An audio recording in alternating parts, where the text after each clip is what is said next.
Welcome to the Marketing Mashup podcast. In this episode, I'm joined by HubSpot co-founder and CEO Brian Halligan. We have a great conversation about marketing, HubSpot, what the future marketer looks like, how Brian met his co-founder Dharmesh, and loads of other marketing related things. I hope you enjoy it. He knows what it takes to not only build a great company, but transform an industry in the process. Brian, how are you? I'm Welcome fantastic. Thank you for having me. How are you finding London so far? Wet. Wet, it is wet. You come over here in June and we've treated you with rain. Proper British weather. Exactly that. Yes. So I gave you a little intro there. That's very much a scripted intro. Can you, in your own words, give me a whistle-stop tour of your career to where you are now? Oh, okay. There's a couple of influences in my career. I spent the first 10 years as an enterprise salesperson and sales leader at a company called PTC. And it's an enterprise software company and kind of old school software company. Sold big, expensive software licenses, CAD software to companies like Toyota and Caterpillar and people like that. And that company was... It was a great company. It still is. Its market cap's about $13 billion today. And I learned a lot there. I learned how to sell and build a sales organization, sales skills organization, that kind of thing there. And it was very much a machine. Next run I had was a company you've probably never heard of called Groove Networks, which was like the precursor to, it was like Dropbox plus Trello in a peer-to-peer model. And there I was running sales, but the founder of that company was quite unique. He was the father of Lotus Notes before Groove, and Groove eventually got sold to Microsoft, and he became the CTO at Microsoft. So he was if PTC was sort of a real sales machine company, very sales-centric, this was a very innovation-centric company. So I learned a lot about that. Then I went to business school at Sloan, and then started HubSpot. So 2006 is when HubSpot was started. Tell me why you started HubSpot. Yeah, actually we started right in business school, and there were two ahas kind of that led to HubSpot. One was Dharmesh's and one was mine. Mine was I was spending some time working at a venture capital firm, and they had hired me because I had these two interesting startups in my background. And my job was to go around to their founders and say, here's how to grow your company. Here's the playbook and how to grow it. And I asked them, how are you going to grow it? And they all had the same playbook. They were going to buy a list, and they were going to cold call. They were going to buy a list, and they were going to spam people. They were going to do a ton of advertising, do a big expensive PR firm hire, and do the big trade show. And the more I watched their plays, the more I came to the conclusion that the traditional B2B marketing playbook was really busted, that everyone had caller ID, everyone had ad blocker, everyone had spam protection, people had DVRs. It was impossible to reach people. Yeah. And so I was kind of on the negative side. Dharmesh at the time, he blogged his way through business school. And anytime he had an interesting class or lecture, he'd write an article about it. And I was using a tool, people don't really use it anymore, called Alexa, to measure the traffic to the websites of all my kind of wealthy venture-backed startups and comparing it to Dharmesh's crappy little blog. And his crappy little blog had 1,000 times more interest than any of my wealthy venture-backed startups. So I grew interested in it. In his blog, I kind of thought of that as humans had changed the way they were living. And instead of reading newspapers, they were, reading blogs at the time. And they were spending a lot of time in Google and social media. And so the basic idea, the kernel that hit HubSpot, that eventually led to HubSpot, was marketing was broken. Old school outbound didn't work. There needed to be a new school inbound that matches the way people actually shops and buy. And so that was sort of the nugget that led to it. Yeah, so you mentioned Dharmesh there. Can you tell me a little bit about how you met Dharmesh? And because I've heard this story before, but I'd love for you to share it again. Sure.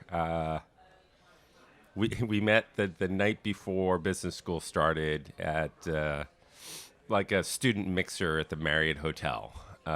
And I remember the moment like it was yesterday because I was sitting there. It's in Boston, so I'm on my second Sam Adams, and I'm feeling good.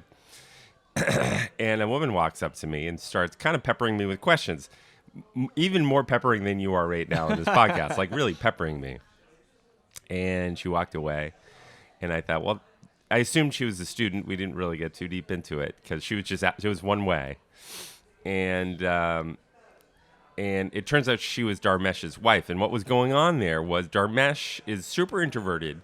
And he hides behind the plant in the corner of the Marriott Hotel. And he sends his wife out, who's super extroverted, to go interview people, literally interview them, and try to find someone that he might like to talk to and then bring him over to meet them. That's his sort of MO at a cocktail party.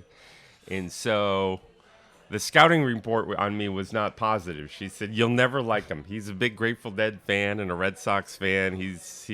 You'll never click." And so that's not where the romance started. The romance between the two of us started in an HR class. We had a professor who assigned a project around stock option pricing, which is not a very exciting topic. And Dharmesh asked me to work on the project. And we went out for Indian food that day. And we figured out that, gosh, we have an awful lot in common, actually. You know, we both grew up in startups. We were both interested in what was called Web 2.0 back then. You may not remember that term. And we started right there, starting to talk about starting a company. Brilliant. So tell me a little bit more about the dynamic between yourself and Dharmesh, because you're very much the face of the company, whereas Dharmesh is more introverted. And Sure. Something I heard on a recent interview is that you're also an introvert, Yes. which surprised me, because you often think of Brian Halligan as the CEO and then Dharmesh as the CTO, but you're both co-founders. Tell me a little bit more about that. Well, so we're 13 years in, and the relationships, I think we've had some success so far. I think it's a decent part of the success can be ascribed to the partnership we have. I think what works about it is, you know, he's very passionate and very, he's a technologist and thinks a lot about that stuff. And I come from kind of a sales and marketing bent.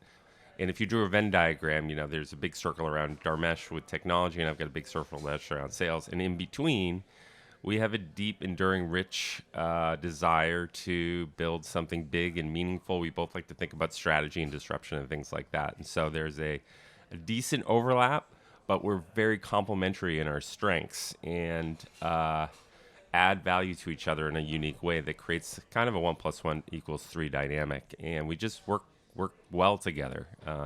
We give each other a lot of room and help each other a lot. It's a very productive relationship. Yeah, definitely. And what would you say to people starting companies? They're looking for co-founders. Will you have to find someone with a complementary skill set to yours that's different? I don't think you have to, but I think, gosh, is it helpful? Because at the beginning, well, it's always just a ton of work. But at the beginning, there's only two people doing the work. And if you both have the identical skill set, it's hard to divide and conquer. In the early days of HubSpot, the way it worked was, he has very odd hours. He gets up quite late and works quite late. And so the way it would kind of work is I would do the selling and the servicing of the product, and I was the QA department, basically. And he was building the product in those early days. And the way it would work literally every day is kind of at the end of every day, I would sit down and I would write down, here's the list of the most egregious bugs I hit. Here's the top 10. Here's what I'd like you to work on overnight. And great. And he would crank on it overnight, literally, and then pick it up in the morning and start working on it. And he was very productive. So he'd fix all 10 of those bugs, but he'd create 11 new ones usually. And no. He would slowly but surely make progress, and the software would get a little better each day.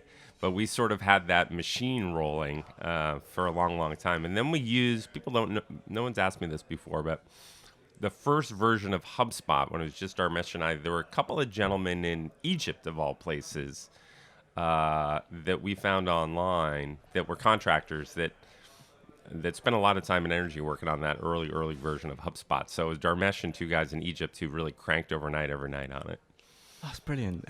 So when in those early days of HubSpot, we found them through, what was Upwork called before Upwork? Doesn't matter, but we found them through one of those sites, and they were decent. They got an early prototype out there. That's brilliant. So the early days of HubSpot, they were started from. Yes, it was us four.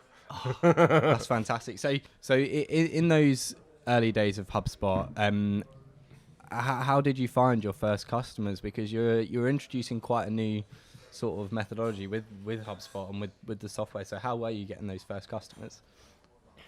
They were all friends of ours. They're all people we went to business school with, or people I used to work with in different companies who were running marketing departments then. In fact, I remembered an early meeting. It was our first like real board meeting. We had a spreadsheet that was the name of the account and then how we found them. And there was a column that was FOB, and there was 70 accounts on there, and like 60 of them had check marks on FOB, and the board member said, "What's FOB?" And Dharmesh said, "Oh, that's friend of Brian's." we were just tapping our network, and so very early, that's how we did it. And then what we watched was that column, and what we wanted, we didn't want all my friends buying HubSpot. We wanted everyone and their brother buying it. So over time, the percentage of accounts where FOB went down. Now it's vanishingly small.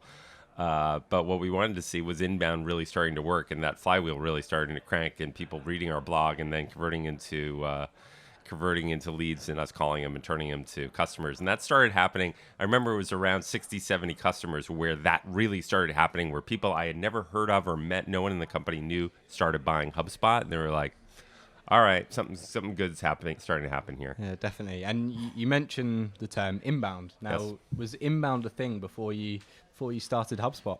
Inbound was not a term per se,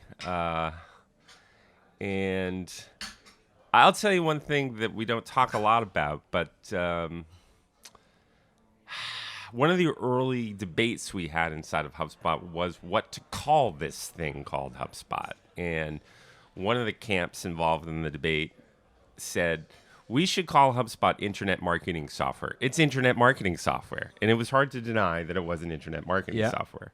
And people knew what the heck you were talking about when you said internet marketing software. And people even searched on internet marketing software.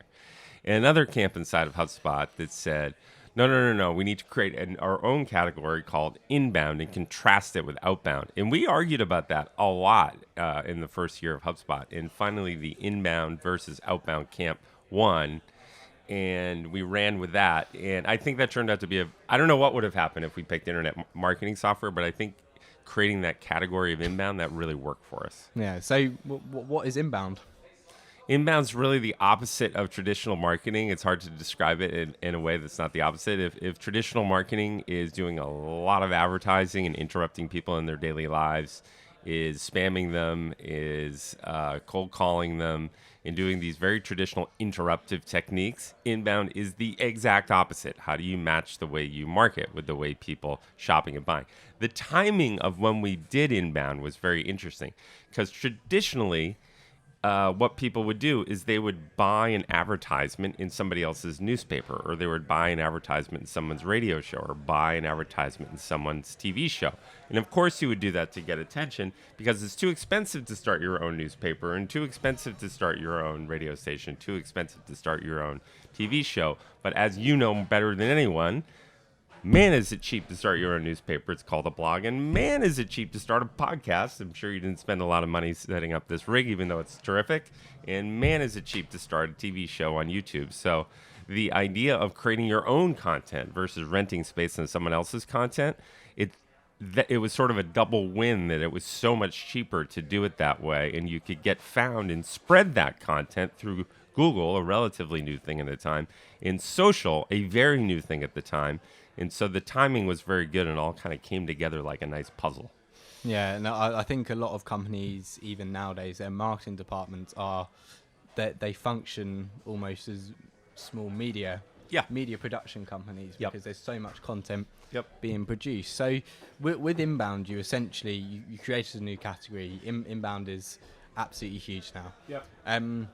So tell me what it was like trying to introduce a new category to the market, to introduce this new term that no one had heard of before. Most people disagreed with us, and I think that's what kind of worked about it. People are just used to doing the same old thing, and humans inherently don't like new ideas. And so most people disagreed, but enough people agreed and violently agreed, like, oh, yeah, of course, yes, that's right, that it propelled itself. I think one of the things we realized early was the internet likes conflict, and they like this good guy versus bad guy us versus them. And I personally, I'm not a Donald Trump fan, for example. But if you look at our politics these days, the polarization really works for politicians like Trump and others, many others, not just Donald Trump. But that polarization creates attention in ways that are mathematically really interesting in the internet. And I think in the very early days of HubSpot, that versus really worked. It wasn't just that it was inbound in a new way, but it was inbound versus outbound, I think really worked. In order to propel it, we created a lot of our own content. We blogged our brains out. We wrote a book about it, and that's a non-trivial task, writing a book, especially nights and weekends. It was a ton of work to do that. We marketed the book aggressively. We started a conference called Inbound. We still have the Inbound conference. So we spent half of our marketing energy, calories, on inbound, and spent far less, I would say far more than half our calories on inbound, far less of our calories on HubSpot. And that turned out to work, but it's a little bit risky. There's other companies these days that are trying to do the same thing. You've There got are. Drift at the moment. Exactly. They coined conversational marketing. And then you've got ABM, account-based marketing Yeah. out there, content marketing. There's a lot of these out there Yeah. these days. Is it still a good strategy to try and define your own category? Because you say how much work you put into it with creating content. Would that necessarily work in 2019? Or I don't know. In fact, I was asked myself that same question a couple of weeks ago, and I went to Google Trends. And I put in inbound marketing, content marketing, account-based marketing, and conversational marketing. Those are the four that I could think of. Are there others you could think of? Those are the kind of buzzworthy, meme-ish. video marketing and... It doesn't really... I don't know if that really counts. But yeah, sure, I could have put that in there. But put those four in there. What do you think? Any... So I heard your talk Oh, you heard this. So I'll just I was a little surprised to see it. So we started inbound marketing. A little bit after our starting inbound marketing, another group of folks started content marketing, and that did well and was kind of a rival in the meme world to inbound marketing, and went by it actually. And so more people over time and today are searching on the term content marketing than inbound marketing. Not by a lot, but a little bit more. Both of which have kind of flattened out, which surprised me a bit. I thought they were still both on the rise. But if you look at content marketing search volume a year ago and inbound marketing search volume a year ago, it's about the same.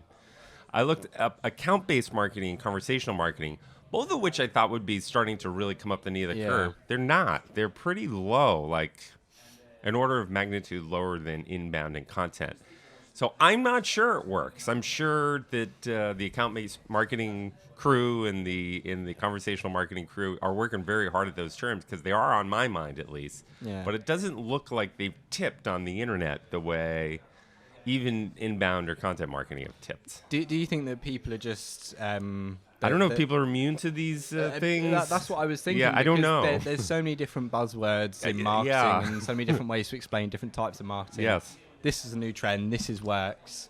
You've got authenticity and being human is the new thing. Yes. Which I agree with, and I think is very important. But I think marketers and the marketing community in general have had so many of these buzzwords. Maybe the community might just be over it. I will say I agree with both. I agree with all of them. I think inbound is right. I think content is right. I think account based is right, and I think conversational is right. I just wonder if there's a buzzword fatigue out there. I'm not sure what's going on. Yeah, you're right.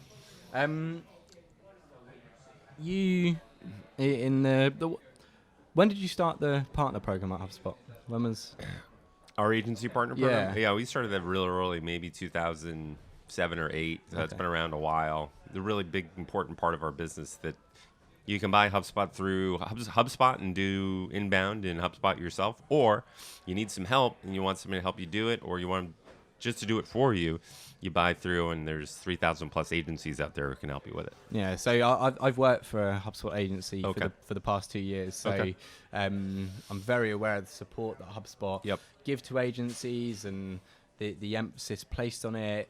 Why in those early days of HubSpot did you start the agency program, and why do you still put so much emphasis on it? Do people still need agency support to be able to run HubSpot?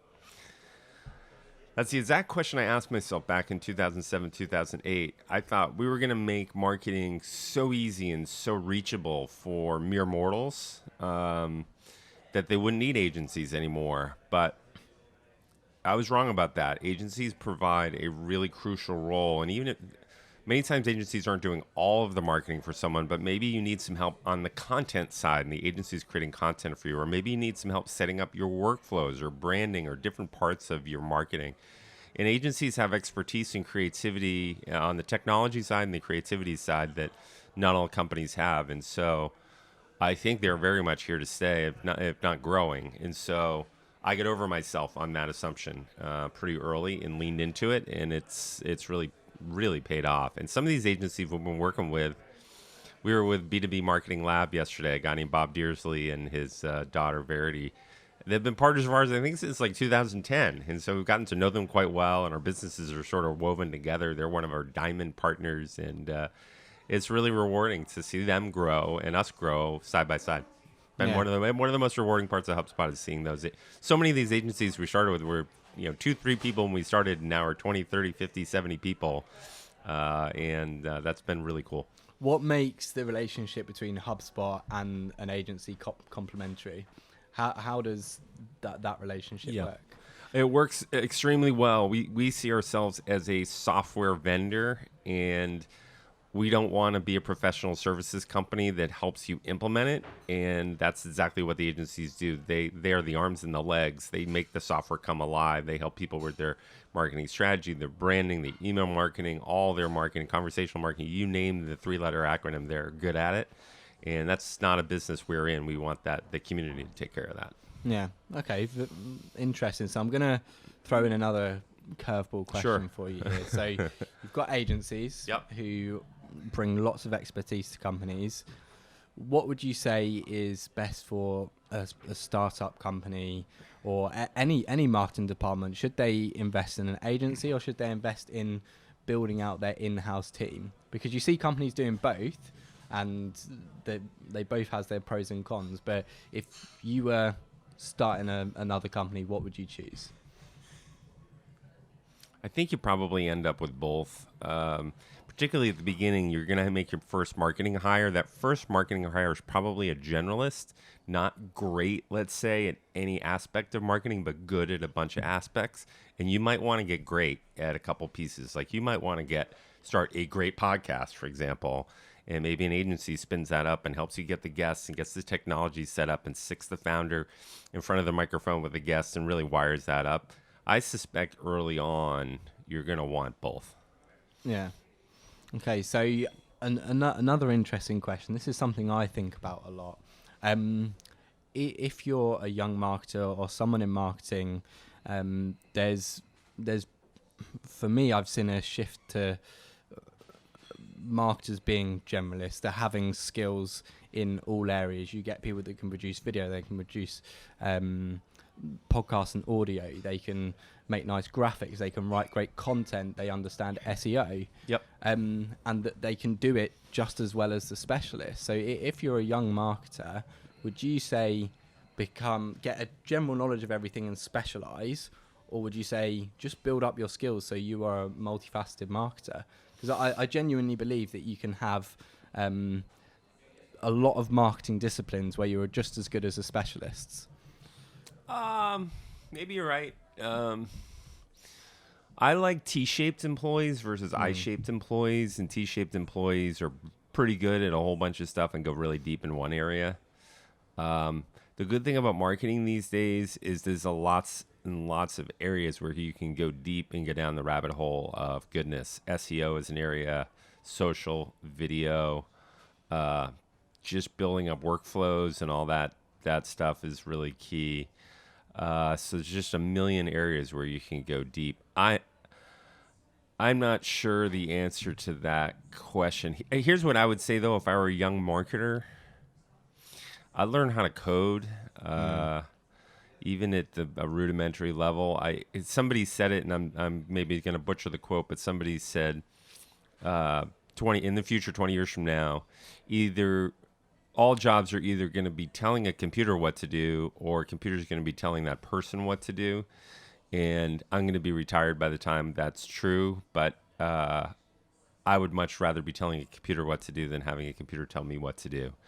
And so many industries and so many jobs now are really being disrupted by software. And even platforms like HubSpot, which we create to be consumer friendly on the front end, we expose APIs to. And man, you can do powerful and creative and neat stuff if you know how to make magic with those APIs. Yeah, definitely. And I think nowadays there's so many resources out there. We couldn't be living in a better age for someone who wants to learn something and not spend a huge amount doing it. That couldn't be more true. Like, you just show up at HubSpot Academy, and we've got courses on every aspect of marketing. You can get certified on those aspects. It's so much easier to learn anything these days than it was when I was early in my career. You literally have to like go back to school to learn something. There was no Google, there was no YouTube, there was none of this online free training. By the way, I see it in the employees at HubSpot. I am amazed by how fast they can learn new skills and whatnot, and how deep they can go in skills. Just right out of school, they know a lot coming out of school, and bam, a year later, they have these awesome superpowers that they develop very, very quickly.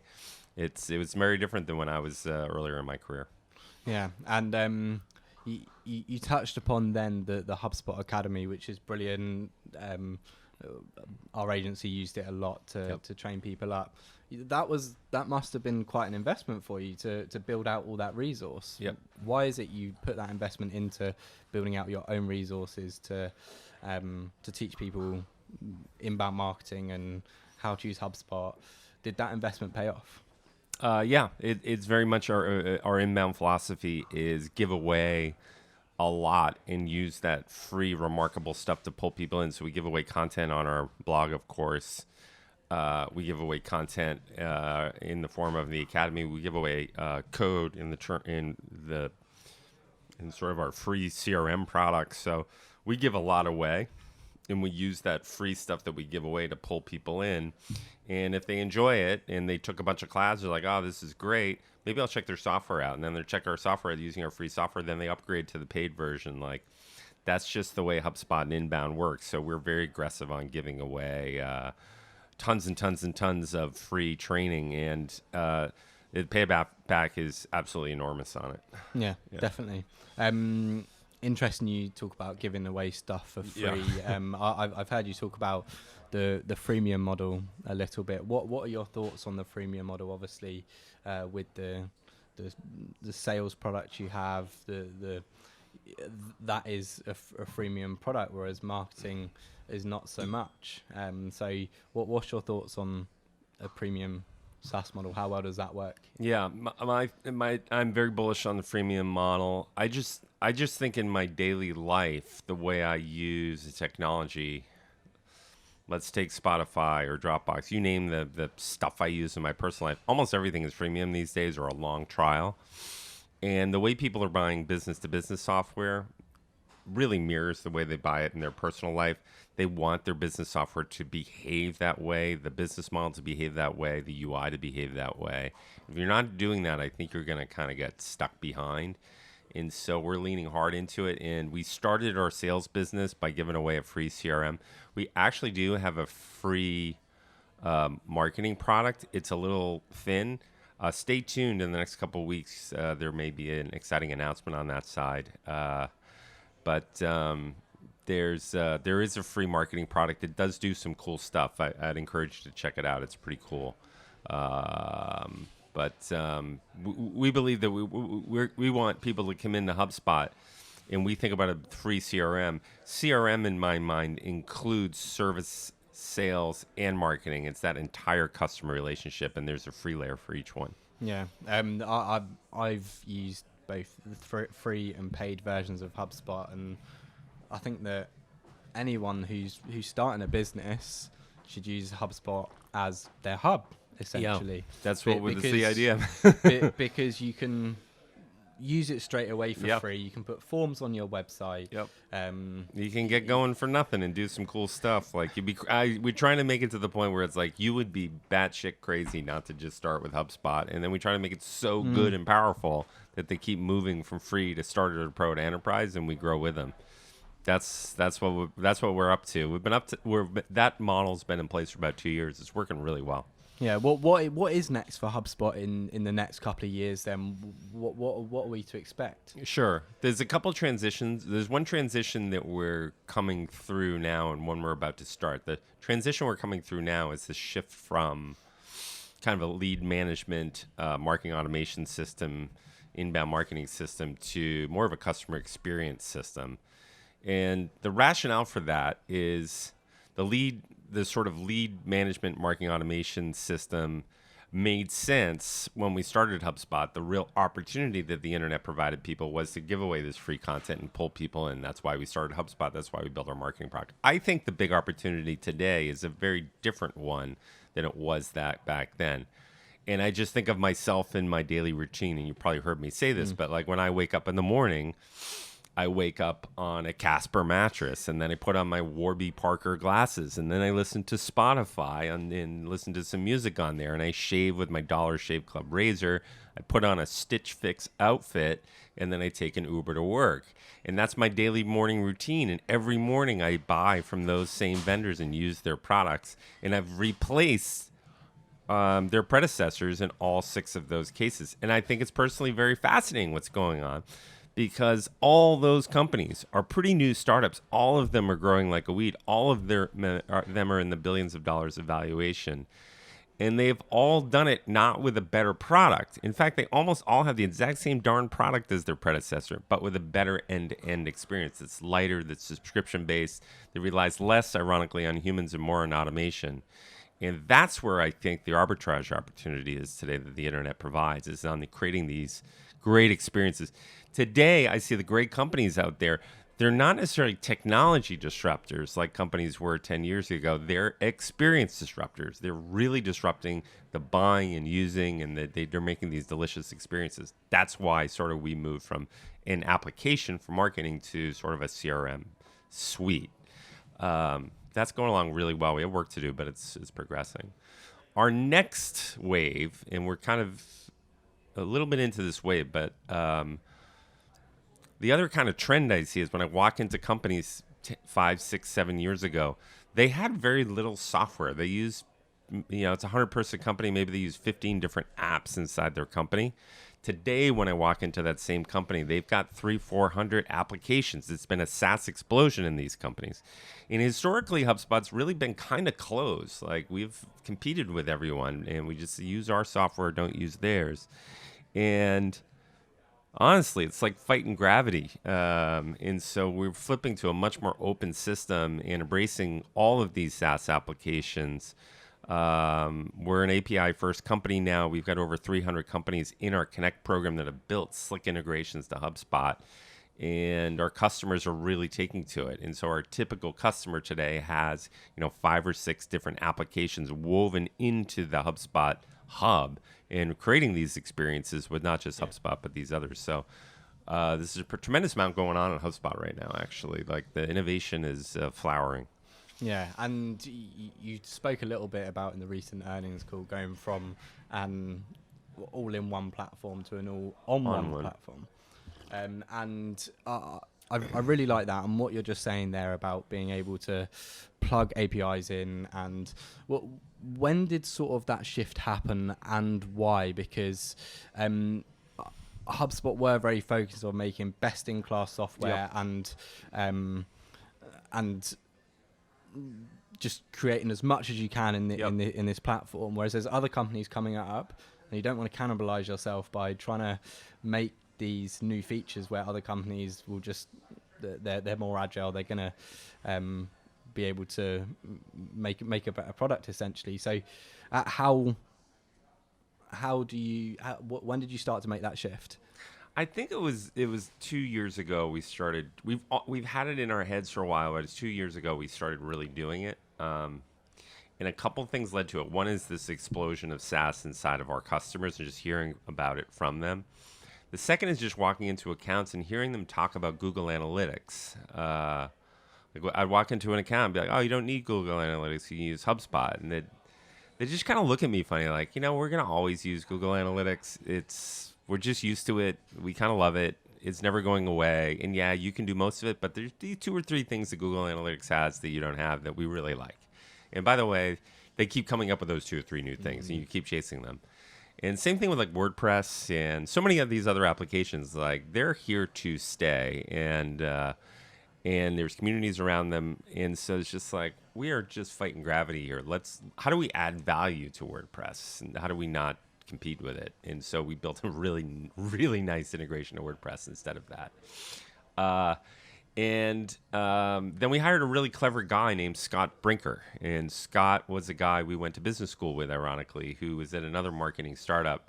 And his hobby, he's got a very odd hobby, is collecting the names and backgrounds of marketing SaaS companies. And he's got a list now of over 6,000 of them. And he makes this really small graphic with all 6,000. I'll put the graphic in the show notes. So. Yep, all the 6,000 little logos in there of all the 6,000 different marketing applications. And just talking with him, he's like, make these guys your friends. These should not be your enemies. There's a lot of innovation happening outside the walls of HubSpot that is going to be really powerful. And entrepreneurs are always going to come up with new cool stuff, and make them your friends.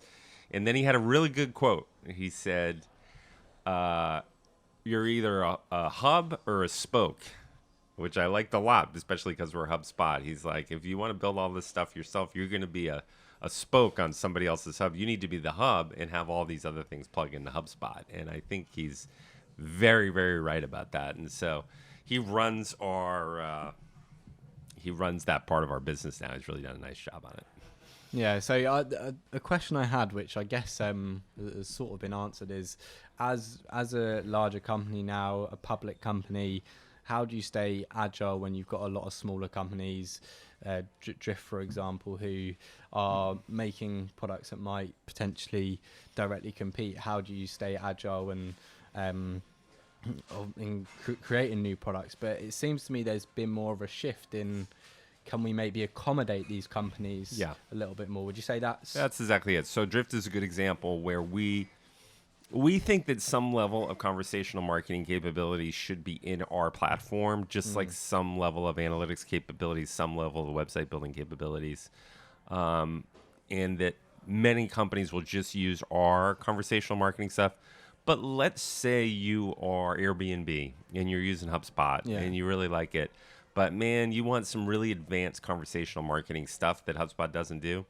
Gosh, we are thrilled that Drift's a partner, and Intercom's a partner as well. Yeah. So let them in, and we'll compete a little bit on the edges, but overall, I think it's good for the customer, and I think it's overall good for us. So that's a pretty good example where we're letting the innovation kind of bloom. And there's lots and lots of other categories like that. Yeah. Why?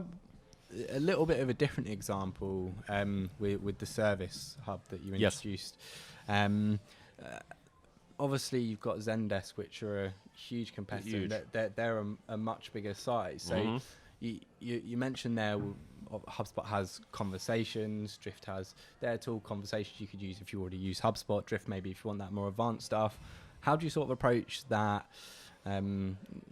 Zendesk that a lot of people are invested in, and they might have to shift fully over to HubSpot. Zendesk can think about it in a very similar way. We have a ticketing system. We have a help desk system. It's really, really good. We also have a really slick integration with Zendesk. So if you're an existing Zendesk customer and you're really happy with it, of which a lot of people are, and you're using HubSpot for marketing and sales, they work together really, really, really well. And so we're going to continue with that attitude. Same thing with Intercom competes with Zendesk. They have a really slick integration to HubSpot. So that's how we're going to think about the world. In the world, the technology world is no longer black and white and clean. It's gray. And most of the big tech companies, you name it, from Amazon to Microsoft to Google to Apple, they all, at some level, cooperate really, really well together, and at some level compete really, really hard against each other. I just think that's the way the world works, and you have to be open, and you have to solve for the customer, and over the long haul, it'll work out. I really like that approach. I really, really do. I'd like to talk about whether inbound marketing still works as a thing. Do you think inbound marketing still works in 2019? And if not, what do you need to focus on? Yeah, I think it works incredibly well. In fact, better than ever. I just think the whole approach of pulling people in versus interrupting them really, really works incredibly well. We just see it with HubSpot every day. Like if you look at our analytics inside of HubSpot, the number of visitors we get from organic search to Google would astound you on the millions and millions of visitors we get from it. A lot of them, of course, are branded, but most of them are unbranded search, and it is remarkable what's going on there. What I like about that is not only do we get all that traffic from Google, but that traffic is really driven from content we've created over the years and links going into that content that are increasing our authority. And then we use some very specialized techniques inside of HubSpot to make sure we're getting found properly. And those are permanent assets kind of on our marketing balance sheet that will never, ever go away. And search volume, of course, will come up and down and the algorithms will change, but we have so much domain authority in there. Same thing around that content and social. Like every day, someone's retweeting an article that I wrote 5 years ago. Like there are permanent assets in there that have a very, very, very long half-life. So it works incredibly well. Your success, I believe, on the internet is still very much about the width of your brain, not the width of your wallet. Advertising online is not cheap, and it's a really hard way to scale your business. So I think it works really well. Yeah, so HubSpot have had quite a few years building that domain authority. Yep. That was an organic play from when you were small and you were pumping out a lot of content when inbound marketing was a lot more effective. For new companies or companies that are just starting out with their marketing departments, what would you suggest they do? Because they can create all of this content, but it might take a while for it to work organically, or you say or they can use paid, which as you say is very expensive.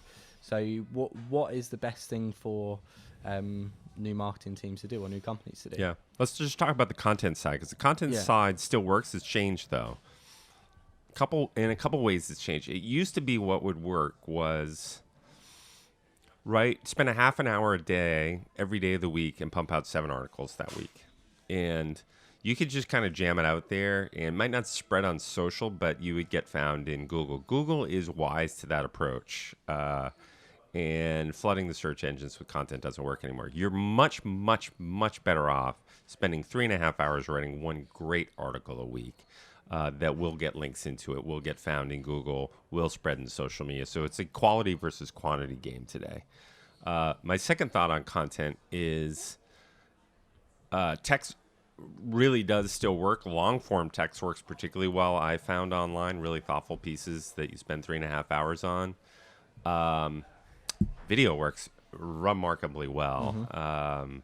And creating a YouTube channel works incredibly well. Audio works really well. Let's just say you're in the business of making left-handed monkey wrenches.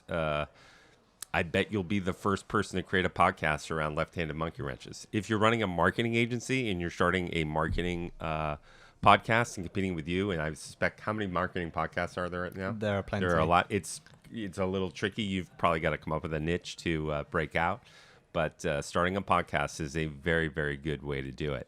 The other thing I would say about content is you're creating content out there and you publish it. And you publish it, let's say you come up with some really good content, you publish it on your blog and you really, really like it.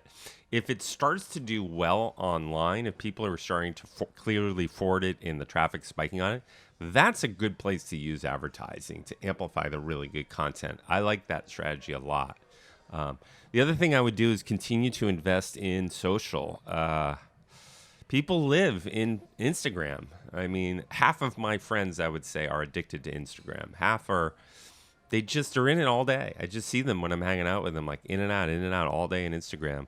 Get really good at Instagram stories. It works. The click-through rate's not great, but the impressions can be fantastic there.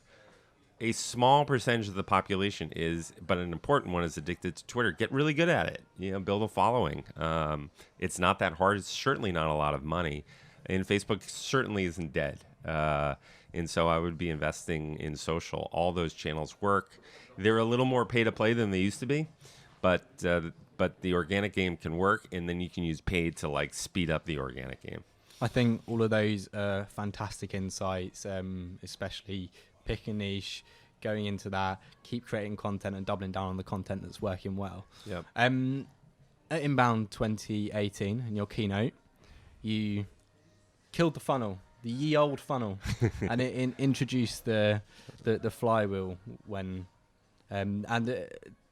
tell me a little bit more about why Sure. you did that, why you introduced the funnel, what Sure. the funnel is. Just for the record, I retired the Retired, funnel. Yes, retired, the funnel's done good work. We don't want to kill Yeah. Yo funnel. The funnel's a good old lad, and he'll be missed. There'll be no killing of the funnel. I just, if I think through time where the real power is inside a company to grow, it's shifted a lot. Like earlier in my career, let's say from 1990 when I had my first job to 2006, it was it's really a sales-driven world. There wasn't a lot of information out there that a potential buyer could access about your products or your company. And so they had to rely on the sales rep for everything, for references, to talk to your founder, for product specs, for discounts, for you name it. The sales rep had kind of the power in the relationship. And I marked 2006 just because when we started HubSpot, but of course it's not a clear line in the sand. But around 2006 in my head, the power started shifting where marketing had more power in my mind than sales did. And the reason marketing had more power was that more and more of the decision-making process was really done on your website, in Google and social media, that you had the product specs on your website, you had the pricing on your website, people could connect with your founder on LinkedIn. Like, the power shifted. You didn't have to go through the sales rep as a gatekeeper to get that information. Sales rep was still important, but their roles seemed to be changing, and marketing and content and the website and all that did so much more of the convincing. And so I think it behooved a company to kind of shift from sales to marketing. Today, I see it shifting again. And when I talk to people, I say, why'd you buy HubSpot? Why'd you subscribe to Marketing Mashup podcast? Of